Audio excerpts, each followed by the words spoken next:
practice safe sex. Yan ang paalala ng DOH sa gitna ng tumataas na kaso ng HIV, lalo na sa mga Gen Z. Bukod kasi sa hamon ang pagpapatest, stigma rin ang kalaban ng mga nagpositibo.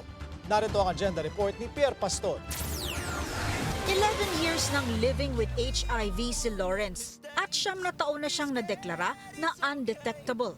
18 years old lang siya noon nang magpositibo sa HIV. Naranasan daw dati ni Lawrence ang kakulangan ng antiretroviral drugs. 1 bottle lang yung ibinibigay sa akin because syempre we need to help the other din na kahit for 1 month or good for 1 month ay meron silang medication. Pero ngayon sapat na raw ang mga gamot at makukuha na rin ito ng libre sa mga HIV treatment hub gaya ng San Lazaro Hospital. Sobrang papasalamat natin kasi in other countries, guys, sobrang mahal ng antiretroviral medication.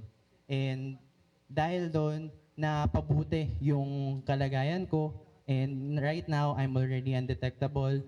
Sobrang sarap sa pakiramdam ng being undetectable kasi kaya kong mamuhay ng normal na kagaya ng ibang tao. Ayon sa mga eksperto, kapag undetectable ay hindi na raw ito nakahahawa. Napapababa na kasi ng antiretroviral therapy ang viral load ng katawan ng isang person living with HIV. Ang antiretroviral medicines, pinapakonti po niya o pinapatulog niya yung virus sa katawan ng tao. Pag tulog po yung virus, hindi po siya madedetect ng viral load natin. So, magiging undetected po siya. Pag undetected po siya, malaki po ang tsansa na hindi na po ito matransmit. Sa pagsunod sa tamang pag-inom ng ARV, na-achieve ni Lawrence ang pagbaba ng tuluyan ng kanyang viral load. Patunay si Lawrence na hindi na kailangan matakot ngayon at hindi na death sentence ang HIV. Pero babala ng DOH, maaari pa rin magising ang virus dahil sa ilang factors gaya ng chronic stress.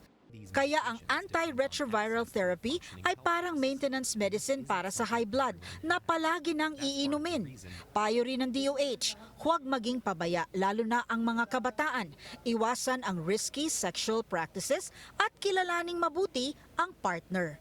Para sa Agenda, Pierre Pastor, Billionaire News Channel.